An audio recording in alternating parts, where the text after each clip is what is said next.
Welcome back. I am D.L. White, Atlanta-based author of romantic fiction featuring Black men and women. Forgot what I was saying there for a second, which is crazy because I say the same thing opening every show. This is the Bookcast, my podcast for reading short fiction, and my new release, The Never List by me, D.L. White. You can purchase this book in ebook and paperback at booksbydlwhite.com/books. You can also request this title at your library because we're now on overdrive. Woo-hoo! And so we're just kind of moving right along, dominating the world, and very, very excited about it. We are, like I said in the last episode, nearing the last third of the book, and we're kind of getting to some spicy chapters and really beginning here around chapter 25. Things are getting a little hot. And so just to warn you that you want to go ahead and pull out those earbuds and that earphone. It's not too bad, but it's definitely not for your children. It's not for your great grandma Edith. It's not for your Aunt Louise unless, she swings that way. And so you can't say I didn't try to warn you. I'm just letting you know how I roll. It's a slow burn. We at chapter 25 and they ain't done the do yet. And so it's coming. I mean, come on. Ooh, sorry about that sound. I have a little sound barrier thing, and so I don't know if I'm going to be able to cut all that out, but if you heard something weird, that's what that was. Let's roll, okay? I'm ready to get to the good stuff. Chapter 25. Esme. Yep, let's do it. I was covered in a smock in Jada's salon chair with the Beauty Boutique logo across the front, a towel catching drops of water from freshly washed hair. I gave her a confident nod in the mirror, though I was still very close to changing my mind about dyeing my hair. Wait, do you think I shouldn't? Honey, it's up to you, she said, holding a container of purple-tinted wax. It don't matter a bit what I think. You've been trying to get me to dye my hair forever.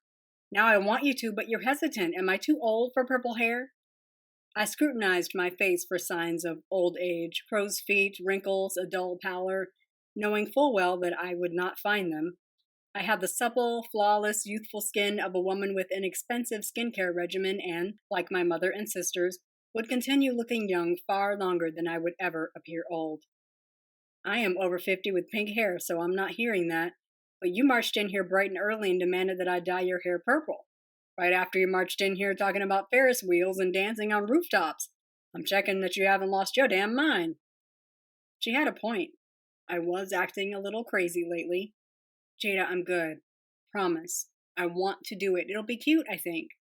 Will your man like it? That is the question. Good thought. If I had one, I'd ask him. Jada's jaw dropped. She screwed the container open and dropped the cap on the counter in front of me. What happened to Trey? Did you tell him about— No, I said, cutting her off. I haven't told him. And nothing happened to Trey. He isn't my man. Did you or did you not roll up to the house at sunrise after being with him all night?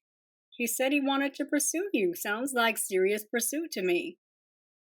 I did do that. And Trey did say that. It's probably still true, but nothing is official, and I don't want to get caught up. Anyway, we're not at a point where I'm not going to dye my hair purple because he might not like it. I craned my neck around so I could see her face. Do you care if Joe likes your hair? Joe is obsessed with me. He likes everything. She shrugged, then grinned. You two make me sick. I turned around again. The color of my hair doesn't matter anymore, so let's do it. So, yeah, let's talk about you quitting your job, young lady. What the hell is going on over there at Benny?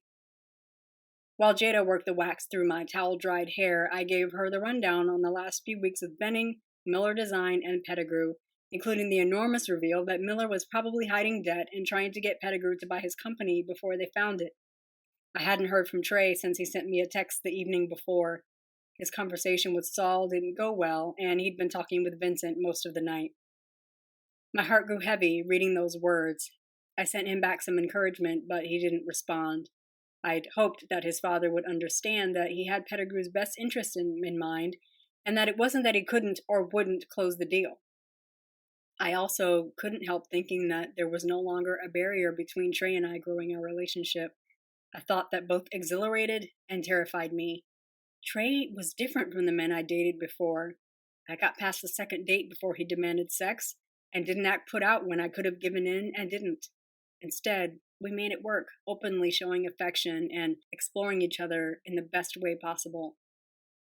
I didn't want to scare him off with my feelings or the assumed meaning assigned to my virginity. I wasn't presenting him with a precious gift. I didn't want my time wasted, and I wanted my first time to be enjoyable for both of us.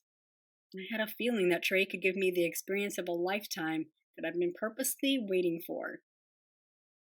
You know Ethan is a dick. Been a dick. Always gonna be a dick, I told Jada, rounding out the story. I am fine with using my savings so that I never have to look that man in the face again. I'm honestly more worried about Trey. His family is rich. What you worried about him for? He said his dad is pissed that the deal didn't go through. I know he feels bad that he let his father down, and he needed this deal for his dad to let him do some other things with Pettigrew. That's pretty much dead now. What, like to prove himself? It's not like his father will fire him, right? I don't know Saul at all. Trey paints him as a tyrant that's benevolent when he wants to be. I'm sure Saul's upset, but did he really want Trey to blindly sign those papers and commit Pettigrew to a ton of potential debt? Probably not. Maybe he needs to regroup. Tell me that you love this purple so far. Jada had pulled the tinted wax through half of my hair.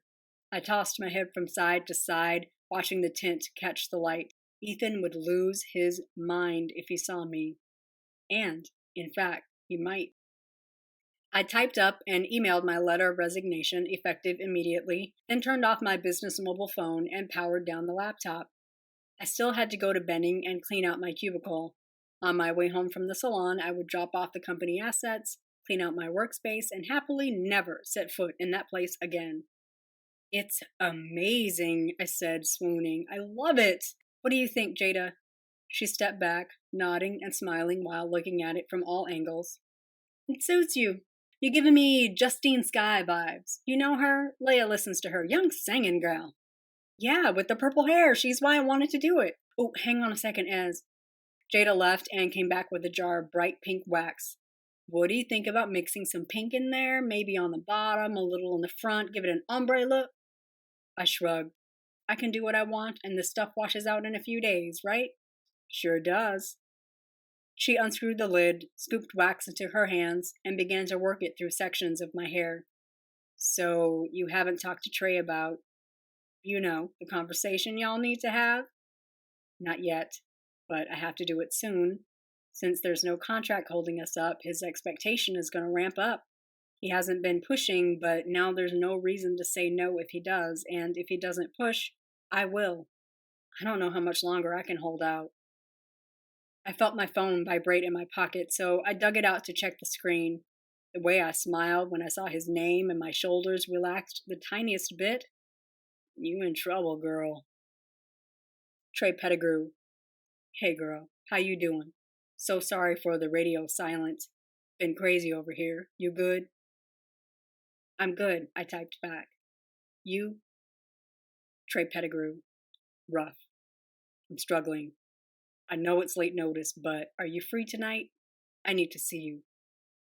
A few short weeks ago, I would have had to check my show schedules to see what was airing that night. Then I'd have to decide if I wanted to watch it live and decline an invite, or if the company was good enough to watch it back on DVR. My, how times change. Yes. What did you have in mind? Trey Pettigrew. Honestly, I'm exhausted and stressed. Feeling down. Those lips of yours would make me feel better. Trey Pettigrew. Need to rub on your booty and tell you that you're pretty. That made me laugh so hard I almost dropped the phone. That would make you feel better? Trey Pettigrew. Almost immediately. Please? Come over. I'll cook. You'll chill. Trey Pettigrew. Bet. What time is good for you? What can I bring? 7? Let me know you're on the way. Just bring that booty so I can rub on yours too. Trey Pettigrew. Ain't gotta tell me twice. Text you later. Speaking of not being able to hold out, somebody finessed an invite to Netflix and chill. Ciao. You best go on home and shave the cha-cha. I'd be surprised if you're still a virgin tomorrow. From your lips to his dick. I sighed without realizing I had done so while I tucked the phone away. When my attention returned to the room, I found Jada's smirk in the mirror. Know who you remind me of? Myself when I met Joe. I was stone cold nuts about that boy. She closed her eyes and let out a light grunt. Then her eyes popped open again. Did you know he made me wait for sex? No! For how long and why? 6 months of hand-holding and cheek kissing and dry humping. His family is religious, you know. Strong church upbringing, and he felt like he should wait. I was climbing the walls. I was well and good in love with him by the time we got down to business, and maybe that was the point. It was nice, though. I never so much as looked at another man to tell the truth. Have you had the talk with Leah and Courtney? What do you tell them about sex? The truth, she answered. It feels good. It's a good thing, but you need to be ready, heart, mind, and spirit. Me and Leah have had a couple good conversations about what to expect. Boys and the girls at her school have wild hormones, but she's got a good head on her shoulders, and you know she's like her Auntie Esme. She has researched the subject of intercourse from A to Z. I smiled. It was nice having a little protege. Courtney, Jada sighed, her eyes rolling. He knows biology and anatomy, but the boy giggles if you say breast. He can't even point to pee in the toilet, so I cackled at that. He's nowhere near ready for a mature conversation, and that's fine with me because I'm not ready to have that conversation with him. Trey, though, he's old enough to have the conversation. Are you? Yes. But there's such a stigma about virgins, like they get easily attached to that first guy and never explore. And I feel myself getting attached, and I don't want to explore. If I set aside 20 years of saving myself, it better be for somebody good and for a good reason. And he better make sure I get mine, you know what I'm saying? I know what you're saying. That hasn't been a problem so far. Smug, I winked at Jada in the mirror. I get mine. Every time. Ooh, you hussy! I saw her about to land a playful tap on my shoulder. Nah, that wax, you better not. She glanced at her hands covered in bright pink. But I want to hit you. We're sisters, as best friends even. You ain't told me nothing, and I'm not about to start. I already told O'Neill that the Esme Whitaker comedy hour is over. I've got something good, and I want to keep it to myself. Mostly. Jada resumed her work with my hair. I saw the dejection all over her face in the mirror. Fine. But call me when you do the do. 1 tap for it was aight, and 2 taps for it was hella good. Trust me, I will not need to call you. If you got a big old dick, I want you to be ready to be walking around like you just dismounted a Mustang. Stroll past the shop windows. I'll know by how you're walking. I laughed so hard, tears sprang from my eyes. Finish my hair, Jada, I shrieked, wiping tears from my cheeks. I have shit to do. Jada's nails gave my scalp a relaxing massage as she continued to smooth and pull the wax through my curls. The manipulation gave me volume, and the color gave me dramatic style. She pulled out the blow dryer to finish the look, then added some oil to my roots and edges, leaving my salon fine as hell. When I stood to hug her goodbye, I caught myself in the mirror and stopped to admire my hair in a ray of sunlight. I can't believe I waited so long to do something daring with my hair. I totally love it. Seriously, Esme, you think Trey will like it? You are not the only person around here with a man that loves everything about her. I handed her my usual tip, hooked my bag in the crook of my elbow, and slipped on my shades. Trey will love it.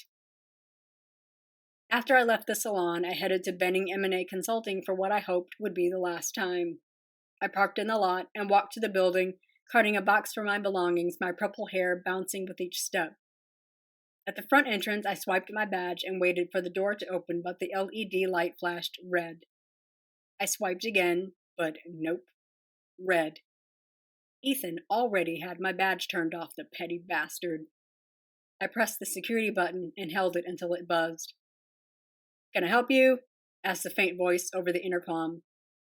It's Esme Whitaker. My badge is turned off. Can you buzz me in? The door clicked, then released, and I walked in, but I was met at the front desk by a member of security. Miss Whitaker? Mr. Byron asked that you not be permitted upstairs. If you wait here a moment, I'll get someone to help you. If I wasn't so over this job, this company, and my boss, I'd cry. but as it was, I was sick to death of Benning, so I happily trotted over to guest seating to wait. After a few minutes, Reese came downstairs, carting a box. Esme, I am so sorry that you're leaving us, she whispered, handing me the box as I stood. Ethan asked me to pack up your desk. Actually, he said, put her shit in a box and get it out of here. She frowned, then continued, I think I got everything, but let me know if you're missing something. I opened the box to check it. Everything seemed to be inside, framed photos, my favorite coffee mug, a personal calendar, and a sweater that I kept around if the building's cooling system was running on overdrive. Oh, good. Thanks, Reese. I handed her my phone and laptop and the access badge and key for Miller Design. I instantly felt lighter, like an elephant had been lifted off of my shoulders. I'd spent over 10 years of my life at Benning. It wasn't altogether a waste, but I could have done so much more if only I'd been allowed to flourish. I'd have quit years ago if I knew it would feel like this. For what it's worth, Reese, I enjoyed working with you. I don't know how you managed to work for Ethan, but I can't do it anymore. See you around. I waved goodbye and turned to leave. Esme. I stopped, then turned to face her. A flush was blooming its way up her lithe runner's body, making her skin glow pink. I want you to know that I think you did the right thing. I don't just think. You did the right thing. Ethan had to go out to Miller Design this morning. That negotiation is in flames. Ethan's boss is pissed. Good, I thought, with every bit of deserved sanctimonious attitude. I could only hope that they now had to do with Vincent or Saul. The time for softball was over. They haven't killed that contract yet? I asked. Is Pettigrew still in the game? Apparently so, though the terms have changed drastically. Ethan was on the phone with one of the other contract staff to get a major rewrite out. Anyway, she paused, her face reddening. I'll miss you, Esme. You're an amazing talent with a bright future. I hope we cross paths again. Thanks, Reese. It's nice to hear someone in this building say that. Also, I love the hair. I wish I could do that. You can, when you quit. We exchanged a brief hug before I stepped away and walked out of the building. I never looked back.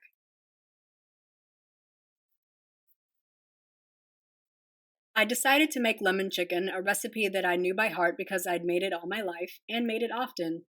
Still, I was nervous, and when I was nervous I made mistakes, so I took great care in perfecting the baked chicken, angel hair pasta, and spinach salad on the side. I made vinaigrette dressing and pulled a loaf of Italian bread from the freezer to toast.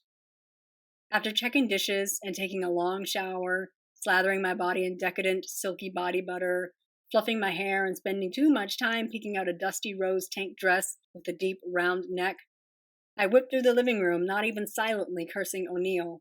He'd been home long enough to leave shoes, magazines, a copy of the Atlanta Journal-Constitution, and other items sitting around like the house wasn't spotless when he got home.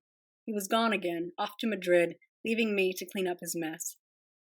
By the time the doorbell rang a little after 7, I was ready. Still nervous, but excited and ready for whatever this night brought me.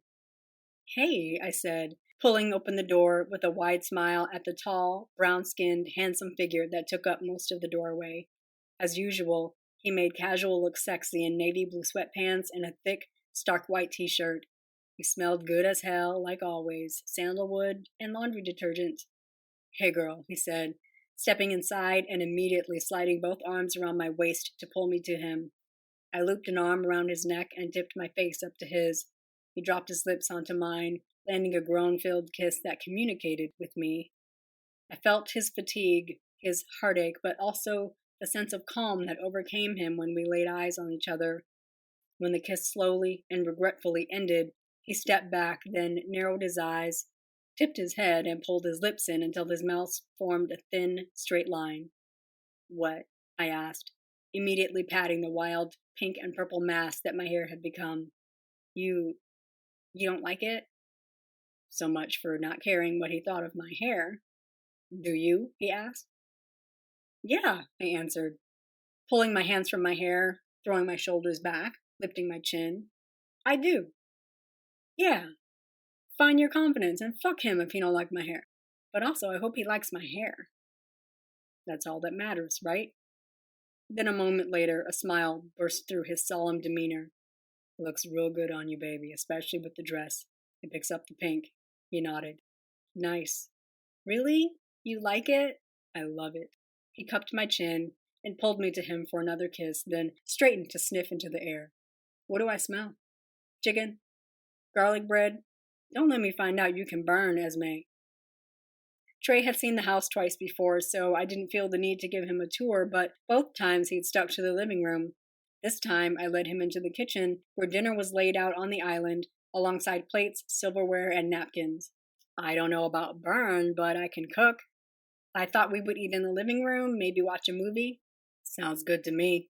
I had a burger about 8 hours ago, so I'm starving. He leaned in to nuzzle my neck below my earlobe. You might put my new stove to good use after all. I feel like I'm competing with Mrs. Pettigrew's cooking.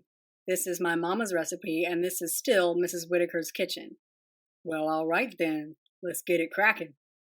He slid a hand across my ass, then gripped a cheek, his fingertips digging in just enough to make me flinch. Booty rub for luck, he said, before grabbing a plate to hand to me. I'm fixing your plate? Something wrong with your hands, Mr. Pettigrew? He smirked, aiming a playful side eye in my direction. I was letting you go first, Miss Whitaker. Damn, I'm not even all the way in the door, and here you go. I began plating my dinner, waiting for Trey to load up, before we headed back to the living room to settle in front of the widescreen plasma TV that O'Neill insisted on buying, then was never home to watch. So, the office has been rough the past couple of days? I'm being light when I say rough. Trey perched on the edge of the couch, his dinner plate balanced on his knees. I'd opened a bottle of Chardonnay to go with dinner, and he'd already taken a few generous sips from the glass that sat in front of him on the table. Vincent was out there most of today. That's Vincent's wheelhouse, though. I should have turned the whole thing over to him in the first place, but I let my ego run the show. I went by Benning today to drop off my computer and phone and get my stuff from my desk. I nodded at the box that still sat by the door near the steps. I'd unpack it eventually. Ethan's assistant said he had to have a new draft of the contract drawn up. Trey nodded, his jaws working on chewing a large bite. Yep, he offered after swallowing. Vincent said Miller gave us the sob story that he was cool until a project that he was halfway into went bankrupt. He got his customary deposit up front, but he was never getting the back half of that, and he was counting on finishing that job to stay above water. Trey bobbed his head side to side while he chewed another bite of dinner. It was a good deal until Pops had a heart attack. When I took over, he got greedy, thinking that I would just accept the revised terms and he would get the money he needs. I chewed thoughtfully, listening to Trey. I'd heard the same story so many times over the last 10 years with Benning. But you're Saul's son, so of course you didn't just accept. Not with my neck on the line and Vincent watching. I hope that dude doesn't think I don't see him pretending not to gloat. This is what he always wanted, for me to fail and to prove that he should succeed, Pops. Fuck it, man, he can have it. I finished my salad and sipped wine. Then I asked, we're still going after Miller, then? Not in the same way. Pettigrew will mentor Miller. He needs to get a loan to cover his shortfalls, which will be hard with his credit, so Vincent is walking him through that.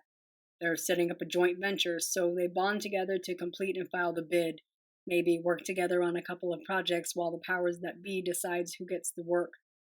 If they get the bid, their provisions in the agreement provide for payment to both companies. Miller owns his company, Pops owns his. They work together for special projects where Miller's firm has the upper hand. That sounds like it might work. Yeah. That's why I should have turned it over to Vincent all along. Maybe he was right. I'm not equipped to run this company, not the way Pops wants it to run, but it's not like I haven't been saying that, and it's not like I didn't tell him that I was only doing this job in the interim on the sole condition that he was coming back and that I'd get to do my own thing when he returned. And what is the chance of that happening? Right now?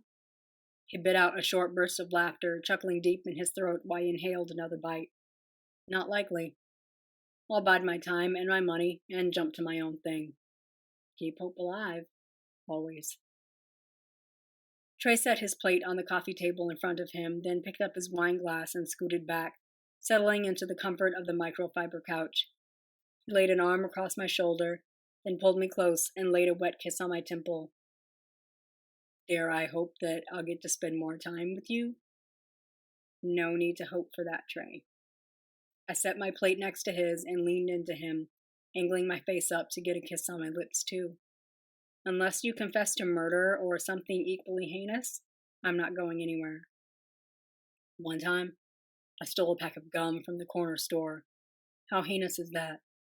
You fucking criminal. Did you get away with it? Hell no. My mama did not raise a petty thief. I had to return that gum, apologize, and work for that store owner for a month. Not to mention the lecture. We work for things, Trey. We don't just take what we want. I like Mama Pettigrew because she's mean. I reached up to stroke the stray hairs in his beard.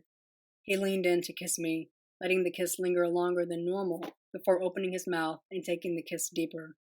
When I came up for air, Trey set his wine glass down and angled his body toward mine, easing us back so that he was snug between my thighs. I probably taste like lemon chicken and garlic toast. I'm sorry. Don't be. I see you enjoyed dinner. It was terrible, he mumbled, tipping his head to nibble on my earlobe, then kissing his way down my neck and across my shoulders and back again. Really awful, Esme. And you call me mean. I clicked my tongue. He kissed my lips. In my house, laying on top of me with your dick rubbing on me while you taste like the dinner that I cooked. I'd rather taste like pussy if we're keeping it a buck. Don't threaten me with a good time, Trey. Ooh. Trey's eyes grew wide at my response. I sense a shift in your approach to my lewd suggestions. Half the fun of making them is knowing that you'll roll your eyes and pretend they're inappropriate. They were. But they're not anymore. I don't work for Benning. You're out of contract negotiation. We're free and clear to do... I ground my hips up and into his. Whatever we want. I watched his Adam's apple bob as he swallowed, then his mouth dropped open when he sucked in a gasp. He started to sit up, but I caught him with my thighs. I cupped his face, a hand on each cheek. Don't go. Tell me, I can take it. It's just... I was thinking, right? This thing between us has been a lot. We met under strenuous circumstances. We started off fighting because you're mean. I scoffed. Assertive. Then I won you over with my charm because you act like an only child. And now we can direct this whichever way we want to go. All of that before was preamble, foreplay, precursor. Now we get to the show. And the show is sex?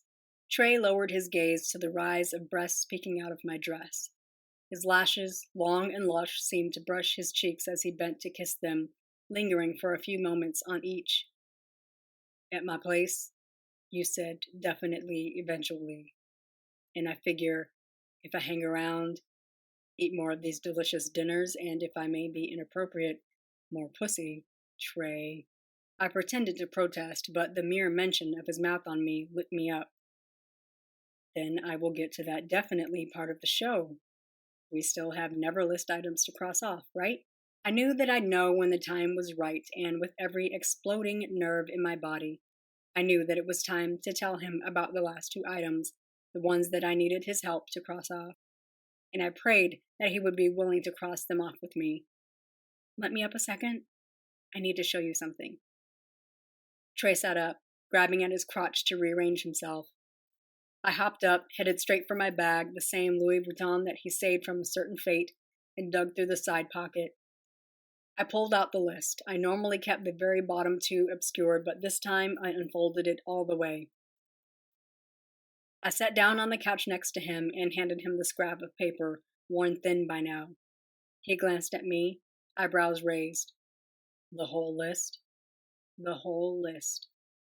Wow. Okay. Let's see what you've got here. Take a flight. Phew, girl. He shook his head. But after the Ferris wheel, you're ready. He read on. Go sailing. Cool. Swim in the ocean. We can do those together. Pet a cow? He glanced at me. Really? A big, stinky cow, but you won't eat sushi. I don't have to eat a raw cow. I shrugged, then swallowed hard. My heart pounded, knowing that he was getting to a few blank lines, and then the two at the bottom of the page. have sex, fall in love. He stared at the page, then dipped his head, blinked a few times. And his head rose, but he didn't look at me. He stared into the open air of the living room, head tilted to the side for longer than I felt comfortable. Trey. I gripped his hand. He didn't grip me back. Please, please don't be mad. Finally, he turned to me, his eyes wide, mouth hanging open, brows riding high on his forehead. You've really never had sex? Is this a joke? Are you punking me right now? Not a joke. I've really never had sex. Well, intercourse. I watched his Adam's apple bob a few times as he swallowed. Trey, talk to me. Are you mad? Do you feel like I lied to you? Surprised, he answered. That's a better word. Surprised. We just never talked about... I mean, you don't seem like a virgin. I smiled, almost laughing. How does a virgin seem? Prim and proper, scared of men, doesn't know what an orgasm feels like? I don't seem virginal because I sucked your dick and let you eat my pussy and definitely had an orgasm on Cobb Parkway, and my vibrator knows your name? Trey's mouth hung open. I swear I saw that man blush. Yeah. A lot of that, I guess. I've done most everything but engaged in intercourse with a human male. And I want to. Tonight. With me. With you. Trey exhaled, loud and long, then settled himself back against the couch. Repeatedly, he swiped his hand across his mouth, then weaved his fingers through his beard. Slowly, his head began to wag back and forth. Esme, this changes everything. I was genuinely shocked and more than a little disappointed. So I hadn't let myriad men take something that meant a great deal to me. Why would that change anything? We were going to have sex anyway, right? Maybe I never should have told him. How? Trey, your dick tells me that you want me. My pussy is screaming loud and clear. I'm 39. I'm mature and I'm ready. Don't pretend you care about virtue. You don't give a shit about that when I have your dick in my mouth. The only reason we've waited was because of that contract, and I pursed my lips, tossing up my hands. It doesn't matter anymore. As I'm not saying, look, I'm not going to beg you to fuck me, okay? But I'm not a starry-eyed co-ed. I'm not an inexperienced woman who doesn't know her body, doesn't know how to ask to be pleased. I'm pretty sure you come every time, so I know a little bit about pleasing men.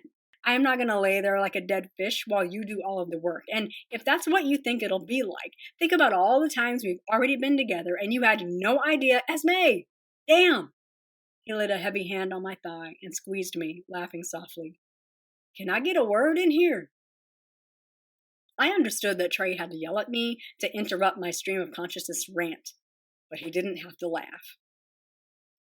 I'd planned on, well, I brought condoms because I figured you wanted to get down tonight. You figured right. I thought you would too. I do. I just don't want our first time to be some random Tuesday in September. I blinked, running that back. You what? The shy smile on his lips was adorable. He set the list down on the table. Baby, I'm just thinking something different. I want our first time to be special if this is the situation. You don't have to pretend that you don't want to stumble through a first time experience. If you don't want to have sex with me now, it's fine to say it. It's not my first time hearing it. Let's phrase that differently. Do I want to tear off that dress and fuck you into a stupor? Immediately. I want you today, tomorrow, early, and often. Yes, I still want to have sex with you. Okay, we agree on something. Let's do it. His eyes found mine and held that smoky, intimate gaze for a long beat. Do you trust me? Fuck! I groaned, throwing myself back onto the couch. Now we have to have sex in a gondola on a roof or something. What? Trey climbed on top of me, lowering his body to mine. Go away with me. Let's get out of here. Take a long weekend somewhere. I lifted my head, frowning in confusion. Go away? You heard what I said, woman. We'll cross off some items on your never list. Fuck it. Let's cross off all of them. Well, I blushed. Maybe not all of them.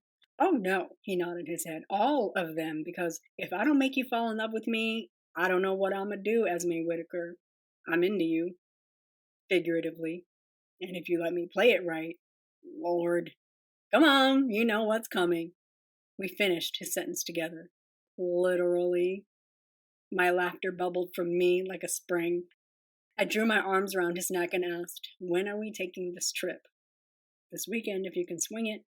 I've got to get out of Atlanta, clear my head, make some plans, give Pops and Vincent some space to work out this agreement. It's a perfect opportunity to take my girl away and show her a real good time. Well, I am jobless with purple hair. I'd love to go wherever it is you're going, but I poked up my bottom lip, hoping I looked extra pitiful. We're seriously not having sex tonight? Don't worry this pretty little mouth about that, he told me, brushing his lips across mine. We're going to have a real good time tonight, too. I think I can get with that. I pulled him to me, squeezing him in a hug. He burrowed into me, burying his face in the swell of my breasts. So, I'm your girl? Yeah, he answered, his words muffled. You've been my girl, in my head. Have I been your guy in your head? Yeah. I nodded, thankful that Trey couldn't see my eyes filling with happy tears. I blinked them back, feeling symbolically official for the first time in, I couldn't even count the years. I tightened my grip around his shoulders and kissed his temple. You're my guy, Trey. Chapter 26. Trey. I fell asleep. Esme put on a romantic comedy about two couples falling in love against their friends' advice. Halfway through, the rough work week and lack of sleep plus dinner, then brownies and ice cream for dessert took me out. When I woke up, the TV was off, the living room was dark, and I heard noises in the kitchen. I sat up, scrubbed my palms down my face, and followed the sounds. Esme was loading the dishwasher with her earbuds in. I walked past her phone, which was lit up on the counter. She was listening to The Janitor, the book that I had spoiled for her by revealing a major plot point. When Esme bent over to close the dishwasher door, I snuck up behind her and palmed a generous ass cheek. Shit! She screamed so loud the neighbors were probably dialing 911, slamming the door closed and whipping around to face me. She ripped her earbuds out, then came at me, both hands clenched into fists. I'm sorry! I tried not to laugh while bobbing and weaving, steering clear of her fists. Are you? She punched me in the arm. Hard. Are you laughing? Fuck you! You scared the shit out of me! Baby, I sucked in a breath, then tried to stop laughing, but I couldn't. I'm sorry, I gasped. Ah! She flailed, her hair flapping around her. I wish I knew karate or jujitsu or a fuck-you-up sport. Yeah? I moved in, grabbed her by the waist, and pulled her to me. I am 6'5", 220 pounds. You're shorter and lighter. You think you can fuck me up? What exactly do you think you could do to me? She punched me in the arm again. That. Stop hitting me with your mean ass. That shit don't even hurt. You left me all alone in the living room. I pouted, stepping closer to her. I was scared. I came to find you, rubbing my ass while I'm listening to a thriller. Great idea, Trey. He just got to the point where he killed that woman in her kitchen. My brow shot up. Oh, damn. Oh, damn. She glared up at me, her eyes extra wide. So you deserved those punches. I really did. But now I'm sorry. Kiss me, make it better. You walked up on a single woman at night and rubbed her ass. You kiss me. I laid a hand on her cheek, my fingers tucked into a wild mass of curls, and pulled her face to mine. I gave her a long, meandering, sensual kiss. By the time I pulled back, she was smiling, and so was I. I was also wide awake and erect. All better? She nodded. You're not leaving, are you? What do you think? I answered, grinding myself into her. Then let's take this upstairs. She turned out the lights, put her phone on the charging mat, and led me up the stairs. That's O'Neill's room. He's never here, she muttered, passing a closed door. O'Neill's bathroom, she said, passing another. At the end of the hall, she opened a door and stepped inside, flipping up the light switch as she did so. "This is my domain. Welcome." "I'm honored." Esme's bedroom was very much Esme, bold and bright and catered to everything that amused and interested her. A cozy reading nook near a window, full bookcases, a flat-screen TV, king-size bed, a mountain of pillows and walls the shade of a bright summer's day with large prints of aspirational sayings written in fancy calligraphy in silver frames. On 2 nightstands were stacks of books, a phone and watch charger, and a few framed photos of people who looked exactly like her. The Whitaker genes were strong. Yellow is a bold choice for walls. It was bright, but I was already getting used to it. Besides, if Esme was in a room, it didn't matter what color the walls were painted. My mother loves yellow. I don't have the heart to paint over it. "Oh, that's right, you bought this house from your parents." "Yep, keep it in the family." "And where are they?" "Palm Springs, some retirement village for a few months. They'll be back here around Christmas." "What a great way to celebrate your freedom. Sleep in on Saturdays." "Come here, Trey." She sat on the bed, then patted the spot next to her. I sat, knowing a serious talk was coming. I'd had to process my surprise quickly and on the fly. Everything I thought I knew about her, everything I dreamt of doing with her, I sent through this new filter of information, and it was a lot. "Please tell me how you feel right now. And I know it might not be complimentary." "What do you mean, Trey?" She looked at me, her eyes pleading. "I am a 39-year-old virgin that's been pretty forward with you.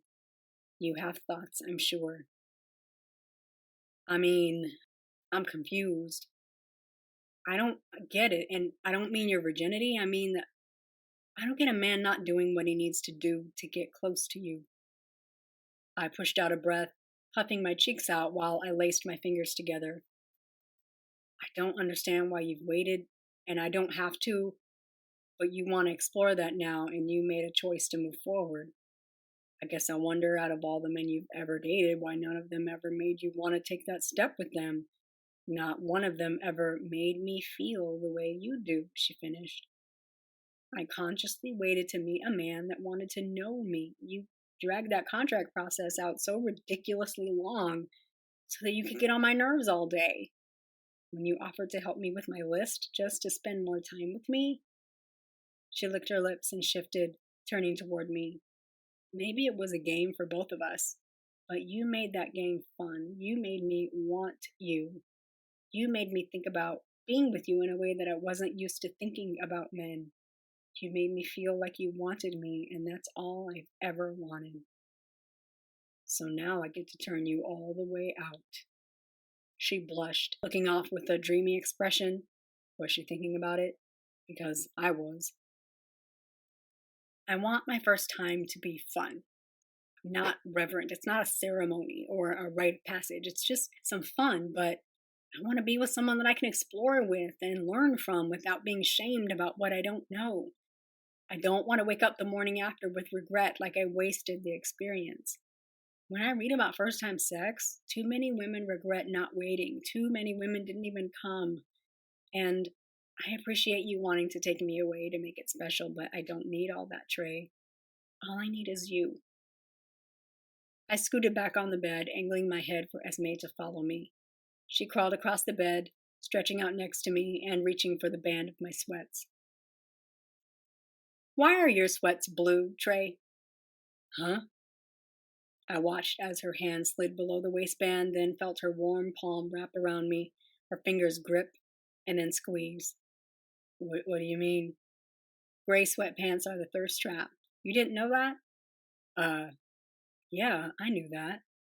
I was under the impression that I had already trapped you." "Oh, and you have, but I like looking at nice things." She stroked, her hands expertly squeezing, gripping, pulling. Then she slid closer, right up against me so the heft of her breasts rested on my arm. She leaned in to drop feather-like kisses down my neck. "You're trying to tempt me into sex, huh?" "Guilty," she grinned, pulling back. "I kind of love this role reversal. Is it working?" "Actually." I laughed. "Yeah. It's not happening tonight, though, babe." She huffed, poking her bottom lip out. I do not believe you're making me wait. Too bad. I rolled to my side, slipping a hand between her thighs and working my way up. I have plans for that ass. In the meantime, I wiggled my brows at her and bit her pouty bottom lip, gazing down at her with what I hoped was more seduction than half asleep. You won't be deprived. I think you should introduce me to this toy that knows my name. Minutes later, her deep brown skin was on full display, and my ears were full of Esme's moans and whimpers.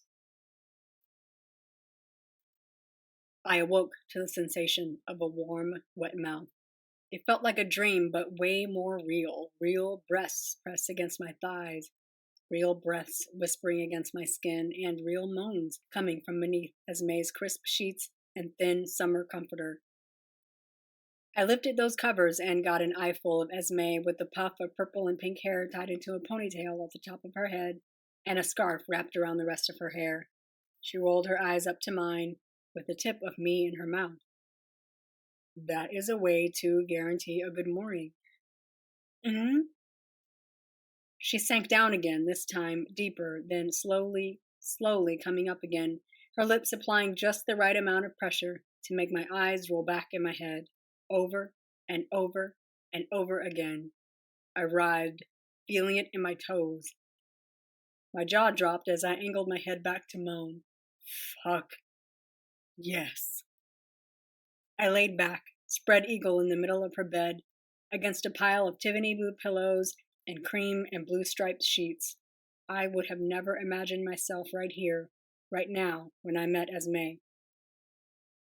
Dating was not ever easy for me. Despite being rather privileged, I didn't feel enough for a woman. Not the kind of woman I craved.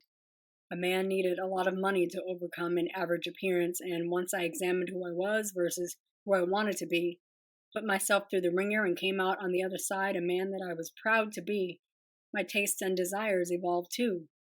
I wanted more than a casual hookup or the occasional fling with a pretty but vapid woman hunting for muscular, wealthy, cultured men. Arm candy whose only job was to fund her lifestyle, fuck her, eat her pussy, and leave. I wanted more than that. Esme wasn't interested in me at first sight, or second or third. She was aware of my executive position at Pettigrew, saw the cut of my suits, my expensive watch, my silk ties, the brogues, the luxury SUV. She didn't give a shit about any of it. Making her mine became my life's work. No man had come before me, and that she wanted me, chose me. To be the person that crossed that line with her made me feel some kind of way, in the best way possible.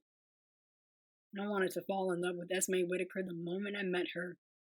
The morning head I was getting was making that happen in a hurry. Baby. I flipped the covers back, revealing Esme naked with my dick in her mouth. You're gonna make me come.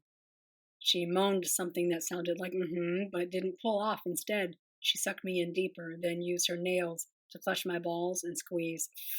Fuck. Yeah, don't stop. I'm coming. I cocked my head back as my body convulsed, pumping into her mouth until I was spent. Then I relaxed, every muscle turning to jello. I felt my dick slap against my thigh as Esme pulled off. The bed shifted, and I sensed her getting up. I found the strength to prop myself up on my elbows. What are you doing? I'll be right there, she called from the bathroom. I heard the water running, then a buzzing sound I recognized as an electric toothbrush. I chuckled. She came out of the bathroom with a towel in hand. You don't like pubes in your teeth? I asked, watching her approach me, naked, her full breasts tempting me with their side-to-side sway at every step. She smirked as she sat next to me, then rubbed a warm towel over my genitals and between my thighs. I waxed for you. I'm just saying. You do, and I love that. I dipped to take a nipple in my mouth, sliding a hand between her legs to stroke her in appreciation. She gasped, leaning back, her hips already rolling. She laid a hand over mine and guided my rhythm, adjusting the pressure on her clit. A ragged, sultry cry tore from her throat before her pelvis began a sinuous gyration. A flush colored her skin as she shuddered through her climax. Watching you come is my favorite thing. Esme heaved a lung-clearing sigh and rolled toward me. Her hair was still in that purple puff on top of her head. Her face was bare, a satisfied smile on her lips. I leaned over to kiss her. You're beautiful in the morning. I probably look like some kind of wolf. I pawed at my beard, which probably needed a fresh lineup. No. Mine as hell, like always. I'm still trying to impress you, so don't get used to me waking up like this. My eyes narrowed. Should I not get used to morning head either? She grinned. That all depends on how you feel about morning pussy. Message, I nodded. Would you like some breakfast, or do you have to leave? I sighed. I would love breakfast, but I need to change, then head to the office to tie up a couple of loose ends since I'll be out Thursday and Friday. That's okay, right? She shrugged a shoulder. I took the opportunity to put my lips on her once more, brushing my lips across her skin. Unemployed, she reminded me. Are we flying? The way her lip curled up was adorable. I sat up, then looked around for the clothes I wore. She pointed to a neatly folded pile on the nightstand atop 4 books with post-it notes hanging out of them. I reached for the pile, pulling on my boxer briefs first. You know the guy that owns 9 Mile Station? Friends of my parents? She nodded. They live in Florida, but they do business in Atlanta, so they bought a jet. They charter it out when they're not using it and offer it to me all the time. I'm taking them up on it. Flying is a little easier when it's private. I'll take your word for it. You'll be fine. I pulled on my t-shirt, then my sweats. My shoes were downstairs at the door. I sat down again, then bent to kiss her, dragging it out because I didn't want to leave. Trey. Yes, baby. You need to brush your teeth before you go so I can kiss you like I mean it. Damn, you're mean. I laughed, though. Do you have a spare toothbrush? O'Neill brings me travel kits from everywhere. I don't know why, because I don't travel. I set one out on the counter. We're changing that no travel thing, I called out on my way to the bathroom. Once you get used to flying, we can go anywhere. Yeah, we'll see about that. She rolled off the bed and pulled on a long silk floral robe and tied it tightly around her. I'll meet you downstairs. I brushed my teeth and headed down, not registering that I heard more than one voice in the kitchen. If I knew you were home, I would have... You know what? I wouldn't have. Just nasty, all night long. Oh my God, Trey, shouted a male voice, pitched high to sound like a woman. Yes, right there. Oh my God. You done? I heard Esme ask through laughter. No, 'cause your dude was all, Esme, yeah, that's good. That's so fucking good. I squinted, a little bit offended. Was that supposed to be his impression of me? Boy, shut up, said Esme. You're supposed to be in Madrid. That's a 22-hour flight round trip. I switched with another flight attendant since I took that other job through Turkey, then turned around and took another shift the next day. So what time did you get home? Early enough to hear everything. We need to devise some kind of system if you're going to have men over. First of all, this is my house. You pay rent. Sometimes. Second, I'm not going to have men over. It's one man. Third, you act like I don't have to wear earplugs when you entertain. You don't give a shit if I'm home while you're, I stepped into the kitchen, which stopped all conversation. Both heads turned in my direction. I'd met O'Neill once before, the night I brought Esme's wallet to the house, but once she walked in the room, other people ceased to exist. I vaguely remembered the man that stood at the kitchen counter, clutching a large stoneware bowl.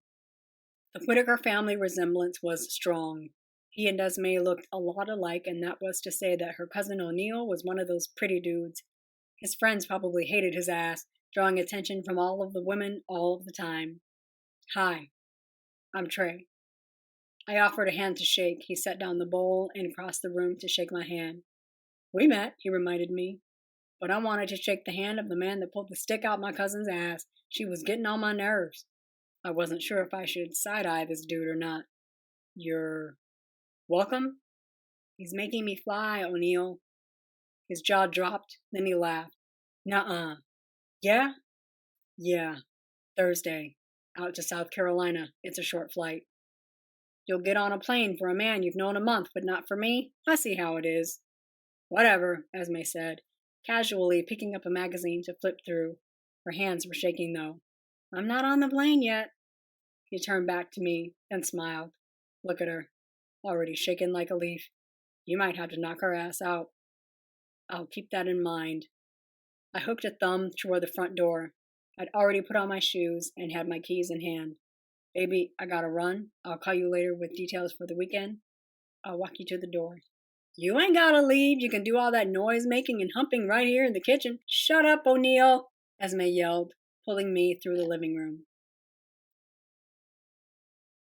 That is gonna do it for today's episode of the Bookcast featuring the Never List. Truly hope you're enjoying this. I had a difficult time recording this episode, so I'm gonna rest and have some water and relax my tongue and then try to edit this mess. But once you hear the final edit, I hope that it is enjoyable and funny and warm and personable, just like I wanted them to be. So we'll see you next time. Take care of yourself.